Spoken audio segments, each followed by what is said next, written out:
don't know what really causes this phenomenon. So this has been going on for a very long time, but every time it happens, the scientists come up with a new far-fetched explanation for it.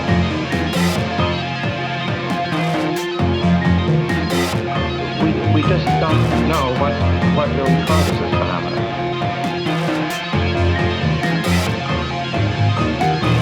And that's what the witnesses are always describing, incredible as it is.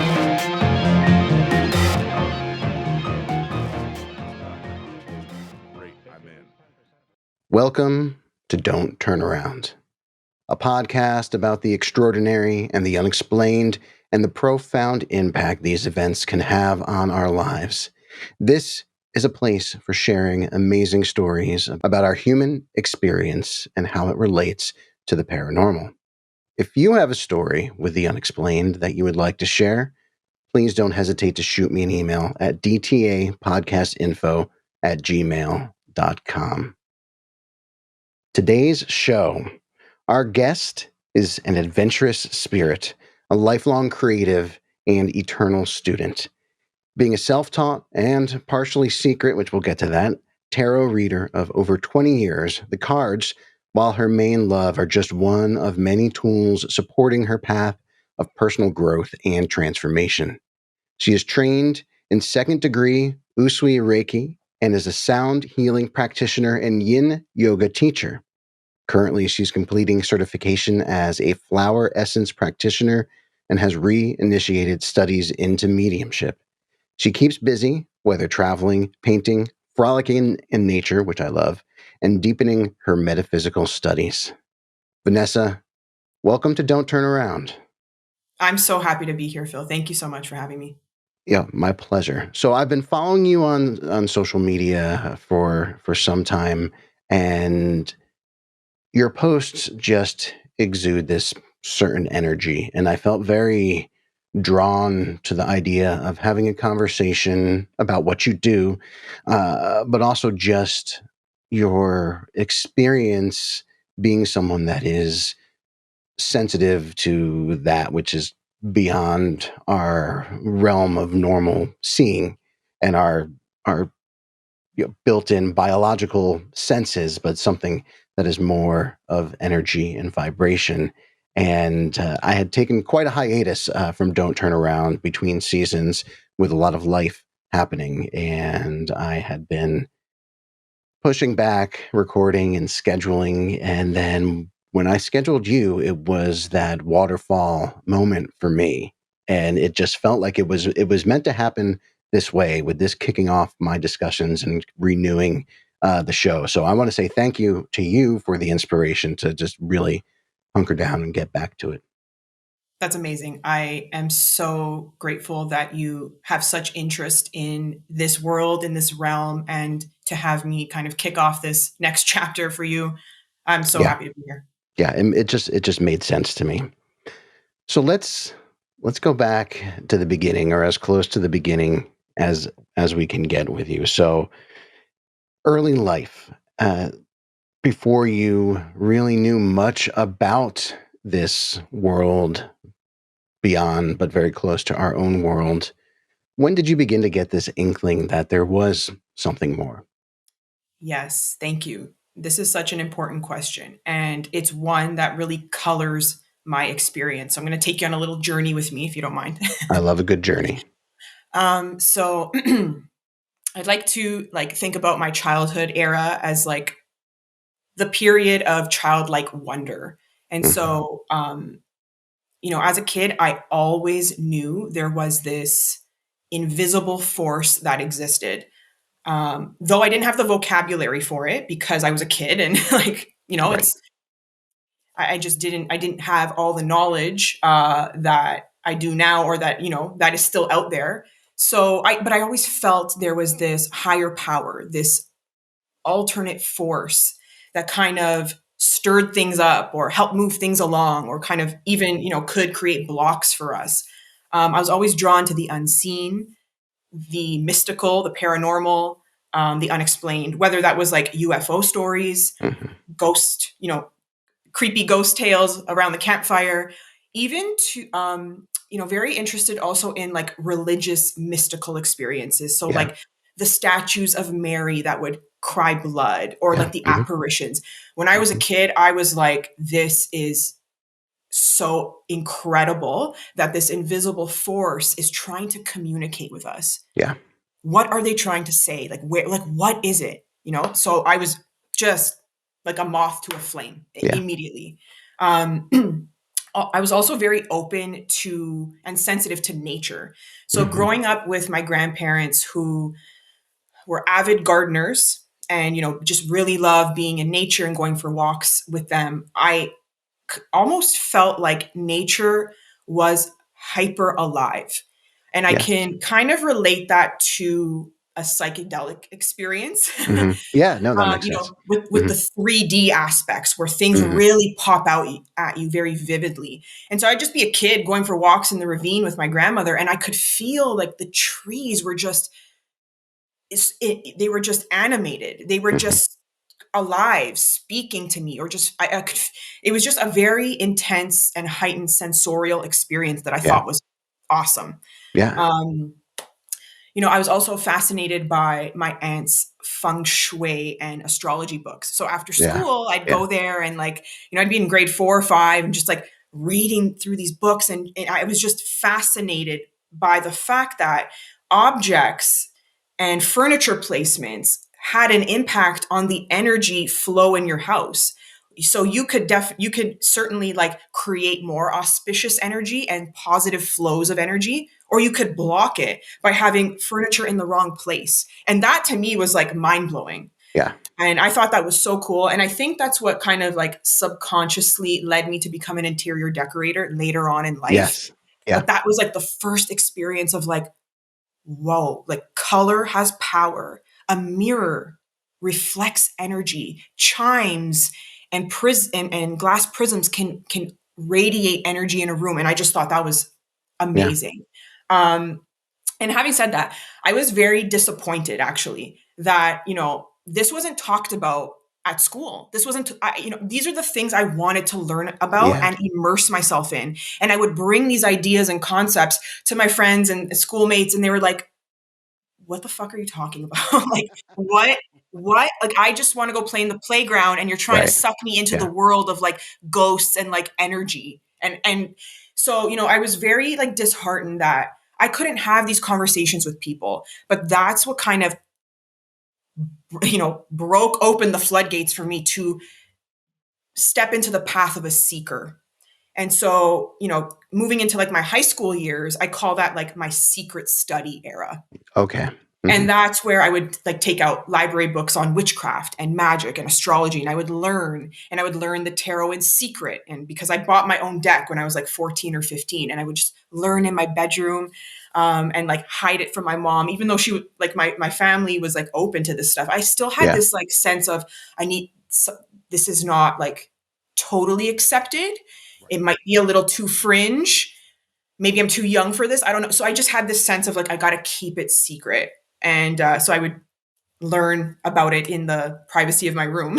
Yeah. Of course. um, and this is also where my first paranormal experiences really kicked off for me. And Okay. I have to say, they weren't like the best. They were actually very terrifying because it was like a poltergeist Of course. trickster Hmm. type of activity that was happening. So that was like my first foray into the paranormal. And it was like quite terrifying. But then moving further down the timeline into university and college, that's when like my clairs, the psychic senses started kicking in for me. Okay. So, I can share, that's when clairvoyance kind of started happening, or clairaudience. And I Hmm. can share a really quick little Yeah. uh, Please. Absolutely. story about, just riding the subway to school one day. I was like going to school downtown and riding the subway. And back then there was no internet on the subway. So you're Right. either reading a book, Yep. you're listening to music, or you're just kind of dozing off. And so when I would ride the subway, I would always kind of just, if I wasn't listening to music, I was with my eyes closed, turning inward, kind of just getting, taking a nap, recharging a little bit, just getting quiet. And this one particular day, I was riding the subway, normal day. And all of a sudden, you know, my meditation kind of just went black. It went dark.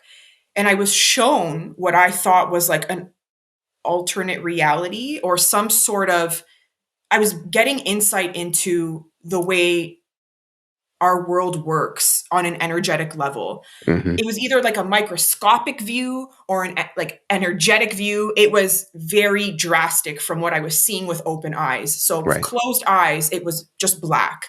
And I could see that everything on the subway, including myself, became like this thread of energy. So I was not a person anymore. I was a thread of energy. The Okay. person sitting beside me was a thread of energy. The person with the dog 50 feet away, they were threads of energy. And we were all interconnected by vertical and horizontal lines. We were like interwoven Yeah, I was in going to this like say. thread, this fabric of energy. It was just the most amazing experience to see that on an energetic level, we are very much interconnected. Mm-hmm.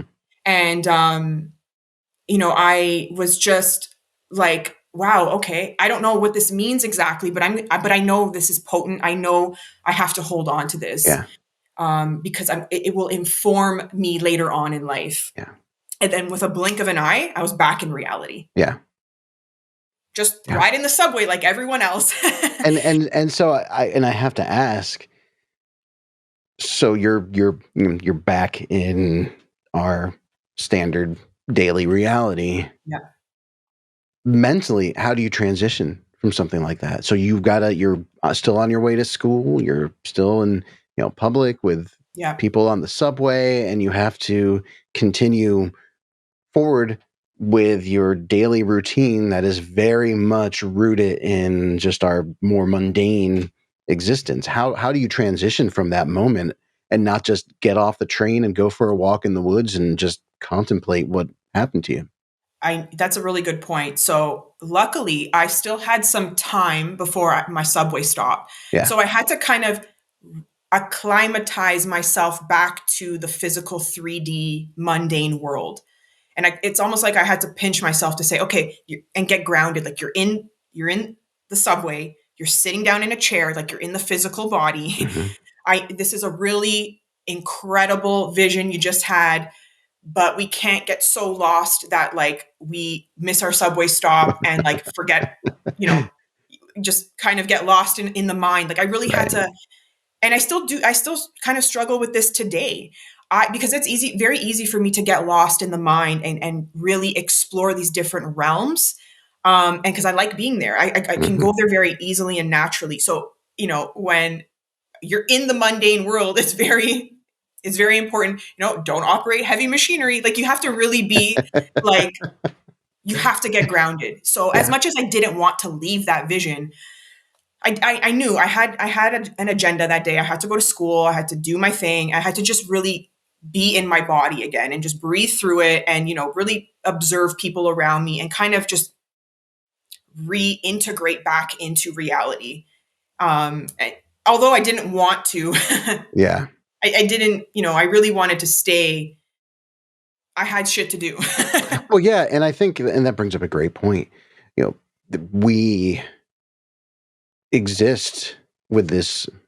I'll say duality, but there are probably even more aspects to it. But just to simplify it, where our quote unquote waking reality is a component to the bigger picture, and we have to fulfill the obligations of our waking reality because that's life, right? That's life. Exactly. And, I could have easily stayed in that heightened level of that, even that altered state of consciousness, but would it have been safe? If I like walked off the subway and I'm kind of disoriented or, I'm still kind of in that meditative mode, I could, I'm not paying attention to the physicality around me. I Right. could have, Right. like, there's hazards with it. So I had to learn early on, like, okay, there's the time for visions and then there's the time for mundane activity. And we really need to make it crystal clear. So my point is, I'd rather stay in one realm, but I have to, I have to make the shift and be conscious and get grounded Right. into the everyday tasks. Makes sense. So yeah, so during that like time period where the clairs kicked in, it was a lot of clairvoyance, a lot of clairaudience, like really hearing random things Yeah. from. But I just knew I had this inner sense of like, oh, that's a guide talking to me. Cause it's not like, I'm not crazy. I'm Right. not, mentally ill. I am a functioning, member of society that is healthy and, actively going to school and actively working. Like I knew like it wasn't Right. a serious issue, but I could also sense it was like the supernatural kind of just making their self known little by Yeah. little. Yeah. So then jumping to my early to mid 20s, that's when meditation really became a very important aspect of my life and what kicked things off in this spiritual journey. So I was Yeah. working a really stressful job. I needed a release valve every day after work. And I knew, like, the conventional stuff your friends do on the weekends is not fully sustainable and healthy Right. and just a band-aid. And I knew like my body needed to relax. So I began listening to like sound healing meditation every day after work. Mm-hmm. And it was very relaxing and healing to my body. And soon after, I'm like, you know what? I'm just going to teach myself how to meditate without music. And I did that very consistently and diligently. And about 2 years in, I was having these very mystical experiences. So not only was it healing physically and mentally, I was having these incredible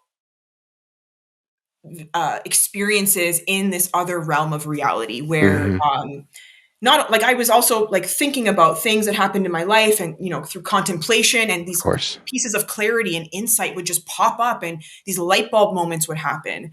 There was a time I almost astral projected accidentally, and that's the only time in my life that's I've ever been able to get to that level, or Yeah. that's happened. And also like deities in the spirit world would just make themselves known even before I knew who they were. Okay. So it was a very exciting time in my life, and what really opened the doors to continuing on this journey Yeah. of the seeker. Now, And let me ask, just yeah, was it frightening ever when things were unexpected realizations or connecting with these deities and these other energies? Was it ever overwhelming or frightening? Did you ever have a moment of pause and just wonder if it was too much for you? I have to say, my experiences have always been very positive, whether that's work, like that's experiencing the spirit world, the deceased coming into our reality. Like during that time period, spirits making themselves known were very supportive to me. We're very Mm-hmm. loving. We're Mm-hmm. very. I think they knew I was going through a hard time, and I They needed knew. their energetic like love and compassion, like sending me Yeah. through the astrals. I could feel it. Yeah. It was very lovely. These meditation experiences were also very profound and exciting. Were they scary? I would say the astral projection situation was a little jarring for me because I had not intended to do that. Yeah. I had just intended to meditate regularly. And I guess I just went so deep that I began feeling that pull. And it almost felt like there was a rope tied around my waist, Yeah.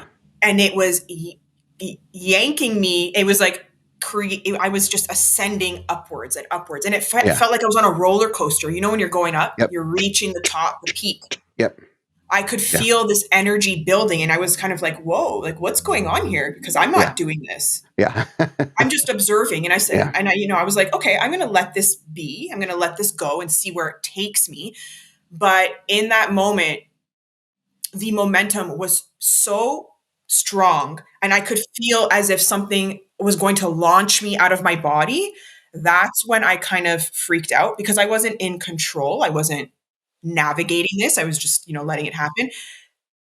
Being on the verge of being launched out of your body freaked me out. So I kind of woke up, and that's when I went back into my body. Yeah. It was just the most Interesting. wild experience ever. And part of me is like, oh, I wish I kind of just went with it. Yeah. Now, let me ask you this. Did Yeah. you get the sense that it was, some intelligence drawing you forth, or it was more of like stepping into a current that's really strong and it starts, tugging you out to sea? Yeah. I would say it was definitely more stepping into a current. Yeah. It wasn't a deity. It wasn't with a loved one. Like my guide wasn't there. I was Yeah. alone. And it was just pulling me upward and ready to just launch me to Yeah. God knows where. Right. Yeah. Could have been Category fun. 5 rapids. Right. Like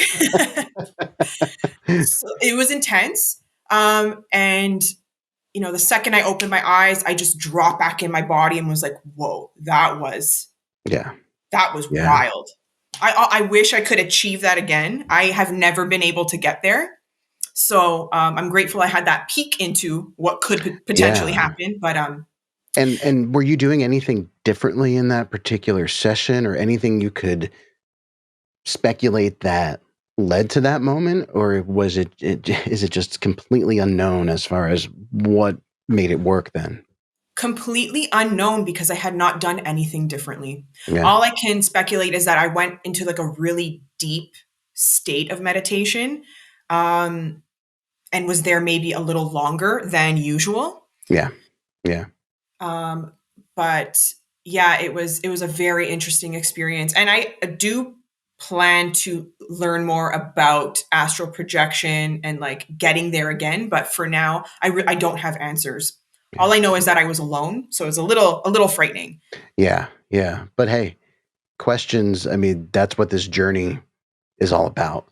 And these Absolutely, questions generate such excitement and inspiration. So you'll definitely have to keep me posted I on this will. aspect of your journey. I remember, I think this was middle school, and somehow my buddy Jeff Marsilio and I became aware of this concept of astral projection well Mhm. before the internet. I probably grabbed a book at the public library, That was the and we place to were, go back then. yeah. Oh gosh, yeah. There's the dark corner with all the paranormal books, and we tried our 13-year-old best to facilitate this, and I do remember having some strange experiences.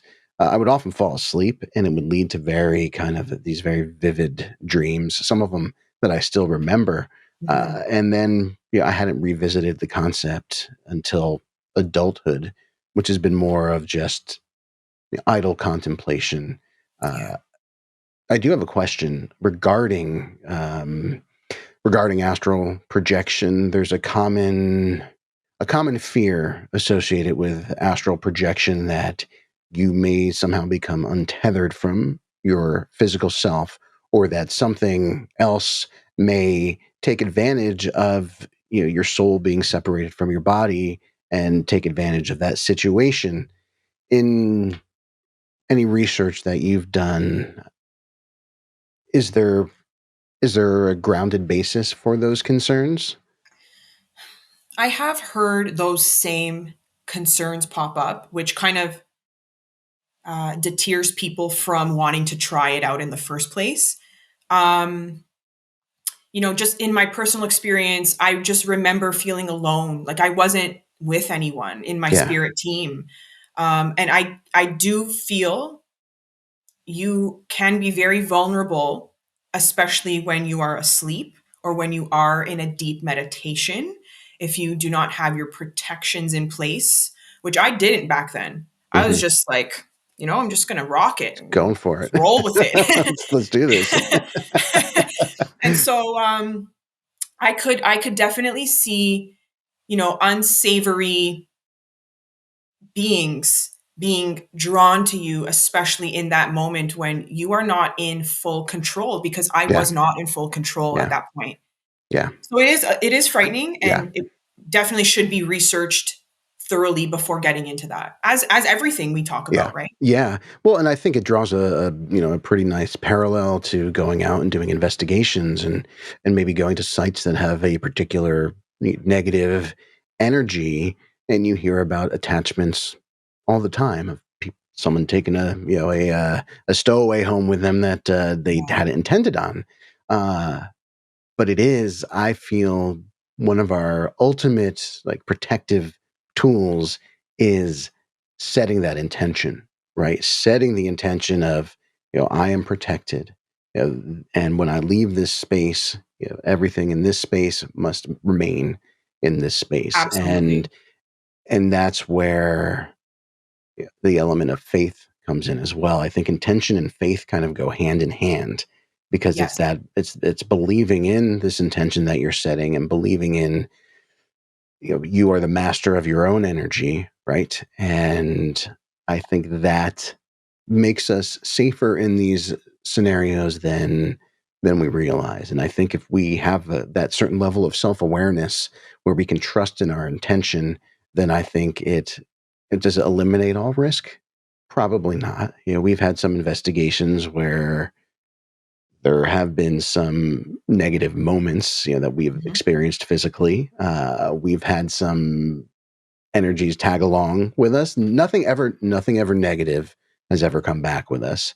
But at the same time, there is, I think, always going to be a risk, as there is with anything. And you have to, if you go about it safely, you're really reducing that risk.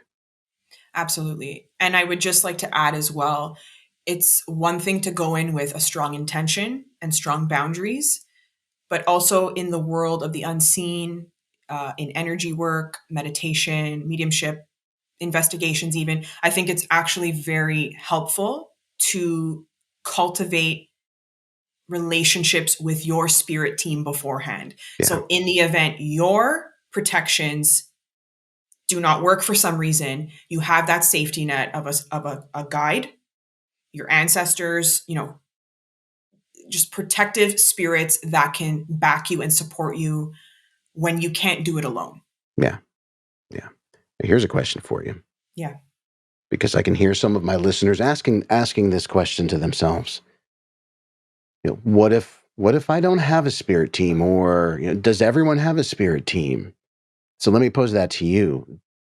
Do we, if we put the intention out there, do we have a team available? absolutely. You have a spirit team available, and you don't even have to know who they are, because we all have ancestors. We are all here because of previous family members. We have generations of spirits standing behind us. Mhm. And I'm getting chills just thinking about Yeah. that, because you don't even have to know their name. You don't even have to know where they're from. You could be adopted and still have a connection to your ancestors that allowed you to be incarnate in this Mhm. time space reality. Um, but you can also connect with other spirits that don't have to be your own, like by blood. You can Yeah. connect with friends. You can connect with anyone. Even me, like say you're really into like doing a creative project or something like that. You can definitely seek the guidance of spirits in that industry, whether they're a musician or visual artist, or Yeah. we have so many tools available to us, but we just need to expand our mind in order to like reach out and know their availability and their willingness to help us. Yeah. So yeah, Yeah. we are definitely we have protection from our spirits and ancestors. Everyone has them, but you can also go beyond the people that you are familiar with or Yeah. that you know. Interesting.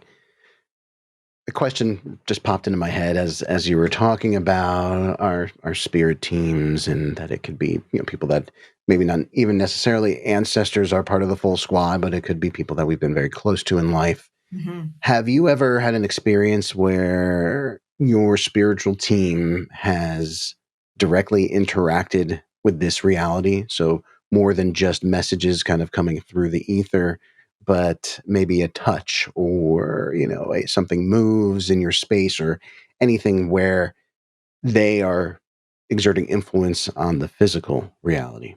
Absolutely, yes. And like I've alluded to earlier, I had really terrifying experiences with poltergeist type energy where they Hmm. actually moved tons of stuff around Yeah. me, which I did not appreciate, and also physically touched me. But to balance that out, yes, my guide has definitely interacted with me in physical reality. So I can share that, many, many years ago in like the early 20s stage, I was, kind of going through a difficult relationship, and I kind of felt alone in that a bit. And it was my guide who just continued to show up for me, whether through dreams, like dream visitations, Mhm. whether it was clairaudiently. I could hear her speaking my name in my ear when I would fall asleep at night. But even in like total waking life, like going about my day, she actually, I could sense, I didn't see, but I could sense that she came through my bedroom wall, like from the exterior of the house, came through my bedroom wall, sat on my bed, and the bed actually like compressed. So I Yeah. could Yeah. hear that the Yeah. coils of the mattress were actually pressed down. And I could feel, and I was on my bed, so I could feel the weight of someone sit beside me. And I just had this knowing it was my grandmother, it was my guide. She is protecting me, she is supporting me. Even though I might feel alone in whatever challenge I'm going through, she has my back and she will always have my back. It was just the most incredible experience. That's amazing. And I bring it up because I had a similar experience here in the last couple weeks where there's someone that I had lost in the last couple years who I was, very, very close with, and one of the few people that I felt really saw me, right, and was, was a guide in life. And they passed away unexpectedly, uh, but from time to time, I very strongly feel their presence with me, especially when things are getting hard, and things are always up and down again because that is our journey in life, but Yes. we're never walking it alone. And just recently, I have felt her presence so like very strongly because I always had a certain feeling, Hmm. uh, and I say feeling, but not emotion. But when I was talking with her or knew that we would be talking in 15 minutes, and it was just a very particular feeling. And in the last couple of weeks, I've been very much feeling that. And then I was laying down with the dogs just the other day because they were making me feel bad for doing so much work. And so I said, I'll just snuggle you guys for a little bit. And I started to fall asleep, but I was in a really weird position and my hand was kind of poking up. And it felt very much like someone had tried to hold my hand, but went a little too hard because my hand literally felt like it was pushed. But it wasn't a Oh, bad, like, it wasn't a bad touch. It was just felt like someone trying to figure out how to hold someone's hand without having a hand, if that makes right. sense. And Yes. it was very profound and just made me feel really safe. And that's Yes. such an important feeling. And I think had I not had my own journey over the last several years, really exploring the paranormal and getting out there and experiencing these things and realizing that a very small fraction of this world beyond our world is something to be frightened of. And there's a lot of comfort, excitement, inspiration, and wonder to be Yeah. had. And that's one of the reasons why I do this show. One of the reasons why my team, we go out and tell our stories and go out and investigate is to, again, make people feel more comfortable with this world and hopefully create this sense of almost this collective healing journey for anyone that tunes into what we're doing, because like you said, with your beautiful vision on the subway, whether we can see it or not, stranger or not stranger, we make up this beautiful tapestry in the universe that is just one layer of this amazing mind-boggling system. Yeah. It's so multidimensional. Like our human mind can't even comprehend what's out there. It is just magnificent to even contemplate the numerous vast possibilities out there for us. And I think it's very important, and I feel these conversations are very important and necessary to help normalize spiritual experiences. We need to Yes. normalize the supernatural because it's actually just, it's not super, it is natural, it's Right. just beyond what our five senses can understand. Right. But we are not just human beings born into these physical bodies to pay bills and die. I see that meme all the time on Instagram. There is such a beautiful layer and many layers of our existence and our reality that we might not understand, but we get the glimpse of when your spirit tries to hold your hand, Yeah. or they touch you on the shoulder, or sit on the bed next to you to emit that comfort and support and love. And it's just these conversations I am always so happy to partake in and to listen to other people's experiences, because we need to come together as a as a community and just normalize this is an everyday natural part of life. We are not special. We are not super gifted. Everyone has the ability to develop their psychic senses, their clairs. It just takes time. It takes us stilling the mind. It takes us refining our skills of observation and just trusting what we receive. Yeah. It's all real. Oh, yeah. Yeah, absolutely. I love that. So why do you think it is that Western culture finds this concept so difficult or so unappealing, so strange and foreign? How have we moved so far away in Western society from practices and beliefs that are so fundamental to other cultures? Yeah. And I think this is a really important point that you bring up. We are so disconnected from this natural way of life because I think we are just so busy. We are so trained, and we are so conditioned to believe we need to be busy, we need to be productive, we need to feed the machine, we need to make money, we need to, climb that ladder at work. It's very externally focused in Western society, or I would say in North America specifically. Yeah. We're very externally focused on the superficial. And there's nothing wrong with the superficial, but we need balance. We need rooting. We need to come back to a deeper connection than just surface level stuff. And I feel that's been lost because of the way we like our Western developed world has just come to be. We're just, grinding it out, doing the 9 to 5 or more. We're busy with families. We're busy with, just living life and trying to keep up with the rat race, trying to keep up with, what our friends are doing, or, and it's not bad to keep up or achieve our goals and this and that, but it's pushing out the connection to a higher power, to just the idea of a higher infinite intelligence that exists and keeps the cogs turning. And so I feel like because we are so distracted, we are removed from what really matters. Absolutely. And I think for some people, it's a matter they are simply just trying to survive, trying to survive. And it's been a very hard stretch of, the last several years have been very difficult for a lot of people, and so much financial uncertainty and things going on with the environment and things in politics and things happening with families. It makes it, even for those of us that are very drawn and very aware, reality can make it very difficult to connect, even for someone that is aware. And we have to be very conscious, and again, here comes the word, intentional, about making that choice to have moments of self-awareness.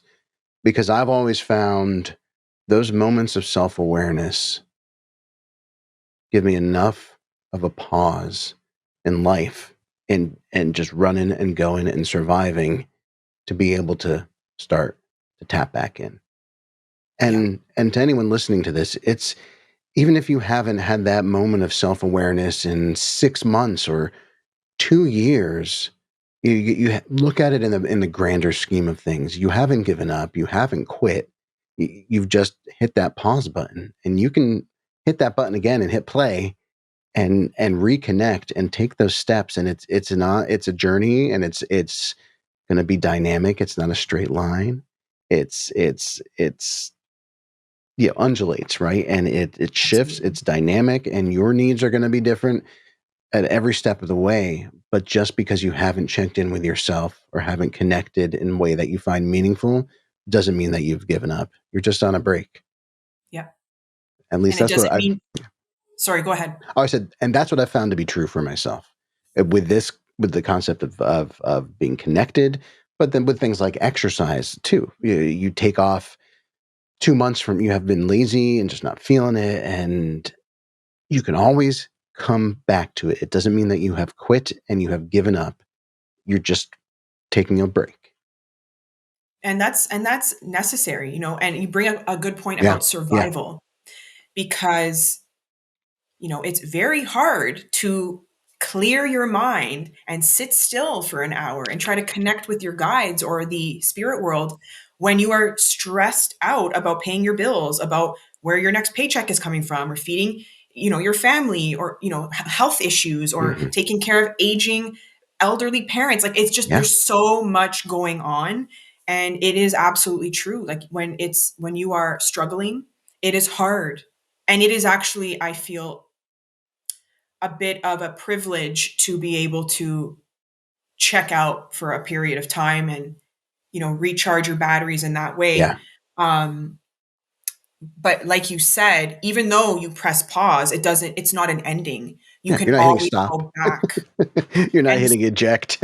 exactly, Yeah.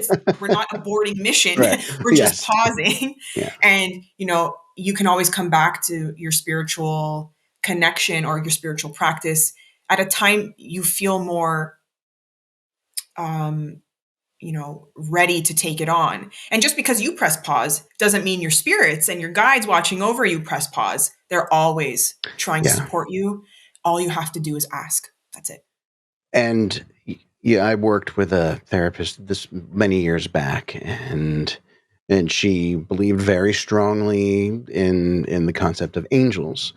And she said to me that very same thing. She said, all you have to do to ask. She says, even if you don't believe in angels, she said, ask them anyway. And I Yep. remember we were going through a rough patch with life in general, and my wife, her brother, bought her this knit baby Yoda. It was so cute, and my wife loved it. And we had it in the car with us, and the kids were a little younger, and pretty sure it fell out of the car at some point. It was gone. It was it had vanished completely, and I knew that if this didn't turn up, it would be in that moment for everything that was going on would have been devastating for my wife. It would have just been Right. pretty catastrophic. And they were at her mom's house, and I was home alone. And I said, "Hey, angels or anyone listening, I really need your help with this. I need you. I just need you to find this baby Yoda and just put it somewhere I can see it. And I really need this to happen, please." And then I had searched the whole house before saying that, top to bottom, every possible surface. And then I gave up. I said, well, if it turns up, it turns up. And if not, well, we will figure that out too. And I went downstairs to the office and shot out a couple emails and came upstairs. And there, sitting on the piano, was the baby Yoda, Wow. front and center. And I was just astounded. And of course, I said, thank you so much. But to this day, it was not on that piano when I went downstairs. There was no one else in the house. Hmm. It was not in the house. I can say that with 100% certainty. It was not in the house, and suddenly it was. And so yeah, you just sometimes you have to ask. You have to ask for that assistance. And I just want to say that is an amazing example of an everyday miracle. Yeah. People think, oh my God, I need a miracle, or like, miracles don't happen. They won't happen to me. It's too big of an ask. And like, I just want to reiterate that nothing is ever too small or too big for hmm your team to help you with. And miracles can happen every day whether it's something as small as like finding, a cute little knitted toy that your wife absolutely adored, or like, calling in money to pay your light bill or something. Yeah. It's miracles can happen. They can happen. They happen. And, if they're not happening, then I would kind of flag and say, okay, then something's not working here, because this life is meant to be magical and miraculous, whether at our own hands or by the hands of our spirit team.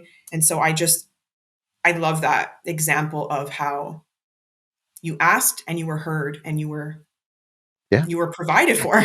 And honestly, and for me, I don't know that I have since that time even really asked in such a just point blank sense, but knowing that I can, if I can ask, Yeah. is also comforting. If I'm up against something that I am unable to handle with myself or my very physical support team in this world, there's always, there's a backup plan that we just can't see, and that's a thing of beauty. I agree completely. See what I said about conversations tending to follow their own path on this show, which I love. This has been such a beautiful discussion. Of course, I never ever managed to get to everything that I put even in these bulleted lists. Before we get to the don't turn around question, Okay. is there anything that you want to share with the listeners? Anything that we haven't covered yet that you feel you want to talk about? I just want to encourage your listeners to normalize spiritual experiences, normalize mystical experiences, normalize paranormal experiences. These are not scary things. They are not things to worry about or stress about or to be skeptical of. There is magic in every single day. Even if you're working a mundane 9-to-5 job, there can be magic for you. Even if you are a magician, you can work magic in your circle. You can find magic everywhere. It's all about intention. It's all about, understanding that you are the creator of your own reality. And I just want to point out, like, you can make things happen for yourself with your, all alone or with your spirit team. Miracles can happen, magic can happen. Be open to experiences and don't self-doubt. So if you hear a voice, in the back of your head that might not be yours, or you feel the breeze hits you in a different type of way, or you walk through a forest and you feel like a tree has sent you a message, I just want to encourage you to be open to that. Yeah. Just be open to the possibilities that exist out there, because once you allow it in and once you invite it in, it's almost like the floodgates open. Yeah. And every day just becomes a bit more miraculous for you. Beautiful statement. I love it. But now it's time for the don't turn around question. I'm going to give you a little heads up on what the question is all about. And it is all about your own interpretation. So I'm just going to go ahead and ask. Vanessa, do you turn around? Always. Always turn around. Always be led by what's calling you. If something is calling you, it is for a reason. Seek it out, learn about it. Don't be afraid to explore. We live a very finite life. We incarnate in this body only once, and we are given a very short time to explore the magic and miracles of this existence. Yeah. We don't have time to waste.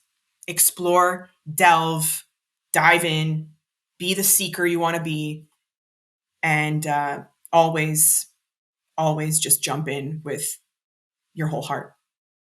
Beautiful. Be the seeker. Be the seeker. Be with a full heart. I love it. I love it. I've loved our discussion today. Let my listeners know where they can find out about all the incredible things that you are doing. Thank you so much. You can find me on online at my website. You can check out my offerings at arcanumiter.square.site. But I'm mostly on Instagram. That's where I love sharing my weekly readings, my tarot readings with my followers. And I love also sharing about the meanderings of my own spiritual journey and discoveries and thoughts. So please check me out on Instagram. That's at arcanum.iter. And I'll spell that for you because it's Latin. That's at arcanum.iter. Wonderful. Well, everyone, make sure you go and check out Vanessa's incredible content. That's what led me to Vanessa being on the show today. And for my community out there, thank you all so much for listening, sharing your beautiful comments, leaving your ratings on, what is it called now? Apple Podcasts and on Spotify and everywhere else, and for being a part of this amazing community where we get to share these stories and these experiences. So with that said, again, thanks for listening, and we'll catch you next time.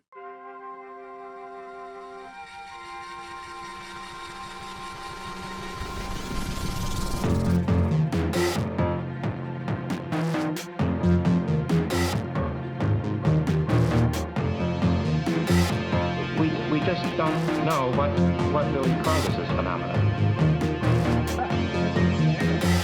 So it's been going on for a very long time, but every time it happens, the scientists come up with a new quasi-fresh explanation for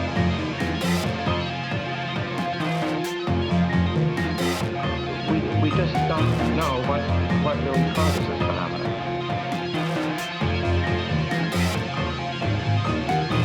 And that's what the witnesses are always describing, incredible as it is.